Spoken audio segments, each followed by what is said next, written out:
If you've been on my channel for 10 seconds, you'll know I love the game Dragon Quest Heroes. So naturally, when I heard there was a sequel, I bought it and started playing right away. But does this sequel improve on the first game? Well, a short answer would be yes, but I'm not good at giving short answers, so let's get analyzing. We'll start off with the gameplay, and we have a lot of stuff to talk about here. Dragon Quest Heroes 2 basically keeps the same kind of combat from the first game. You still have regular attacks, spells, and high tension attacks that you use to beat up a bunch of monsters in a 3D board. And repeating these mechanics is a good thing. A sequel still needs to keep some of the concepts of the previous game, and Dragon Quest Heroes 2 maintains a nice balance of old and new features. There are a lot of cool new additions that improve the gameplay of Dragon Quest Heroes, and you can tell the developers listened to the criticisms of the first game. You still have to always have your protagonist in your party, whether it be Lazarel or Teresa, but now there's a new class system that allows your protagonist to use the fighting styles of other characters in the game. You can also now change which spells you want each of your characters to use, and you can set abilities called party powers, which are little improvements onto your party, like an attack boost when someone dies, or an increased critical hit rate. All of this new customization was a little overwhelming at first, and I wasn't exactly sure what to do with it all, but once I got into the game, I was able to use a lot of these features really efficiently. Another big change in Dragon Quest Heroes 2 is the addition of wild zones. These areas are more like the main Dragon Quest games, since they are places where you have to travel to a quest or look for special items while fighting monsters you run into along the way. The wild zones are fun, but I only really enjoyed them after I beat the game. I liked exploring new areas and getting that satisfying feeling of completing a map, but when I was trying to get to a mission during the story mode, the wild zones were annoying to travel and felt kinda pointless. And because you can basically just run through them, they seemed like a waste to me. I did enjoy them post-game because exploring them gave me something to do, but for a while I kind of hated them. I guess this doesn't really count as a complaint or a compliment. Maybe it's just that the wild zones can sometimes be a fun place to explore, or a hassle you have to trudge through to get to a mission. One of the other big additions to this game is the dungeons. A few of the dungeons are based around fighting off waves of monsters, but most of them are just like the boss fights in the last game. I had lots of fun beating the different challenges, and most of them had a good balance between being difficult but not infuriatingly hard. Also, you can use characters from Dragon Quest Heroes when playing in a dungeon, which was a nice little callback to the first game. With the dungeons, you can now play online with other people.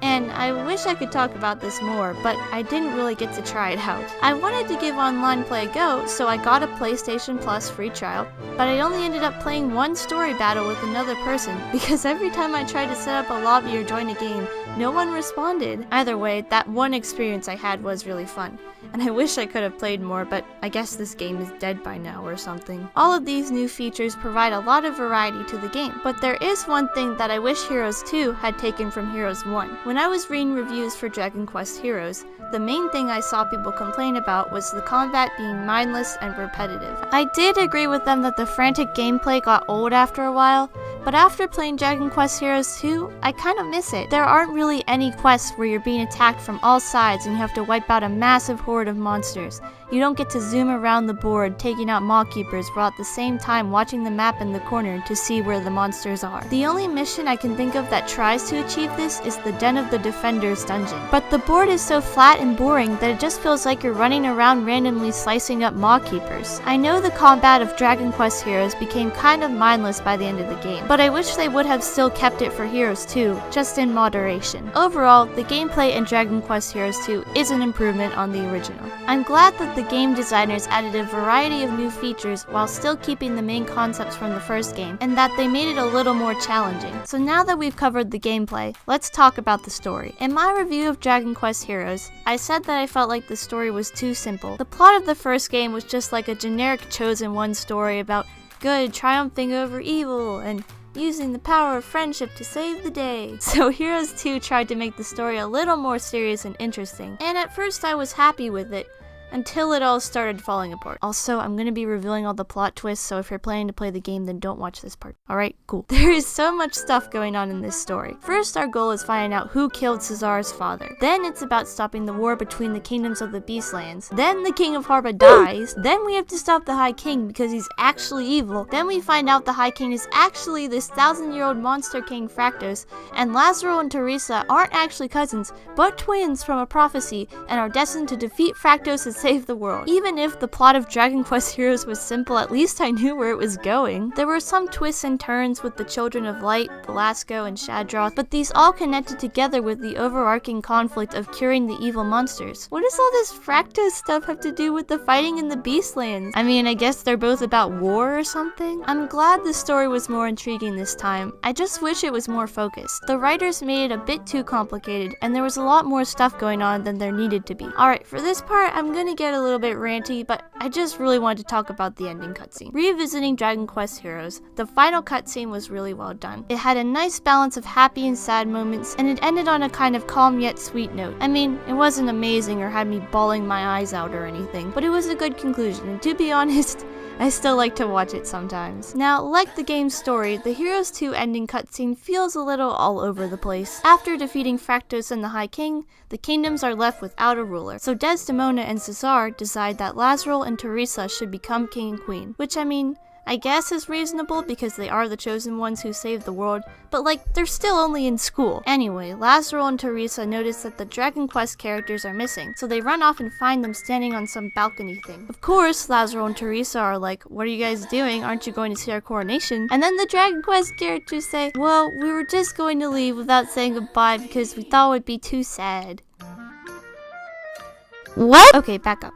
They were going to just leave without even staying to see Lazarel and Teresa be crowned king and queen? What if Lazarel and Teresa thought they were still in Accordia and went looking for them, only to never find them and think they were dead or something? Anyhow, the scene keeps going and everyone gets to have a little moment together when Angelo's just like, well, Imperia's here, let's go.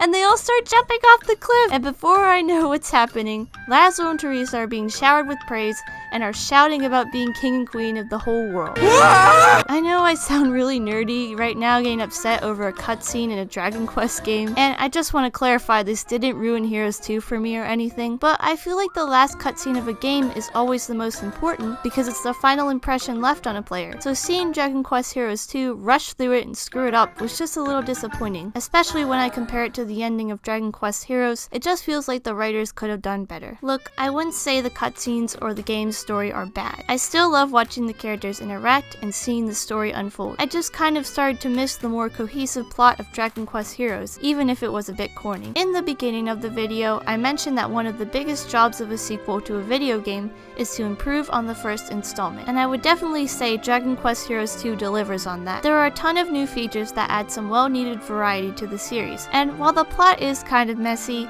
it was at least a bit more interesting than the story of Dragon Quest Heroes. Thanks for watching my review. Please like the video before you go, and subscribe for more Dragon Quest content and videos about games in general. Be sure to also check out my Dragon Quest Heroes review if you enjoyed this video. I'll see you all next time. Bye!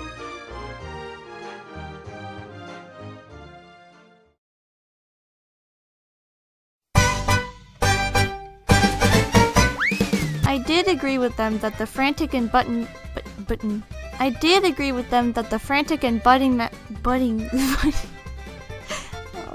I did agree with them that the frantic and button.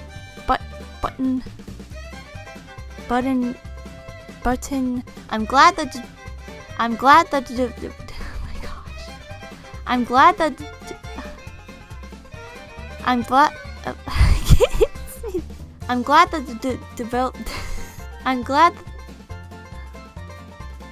I'm glad, you know, just so glad.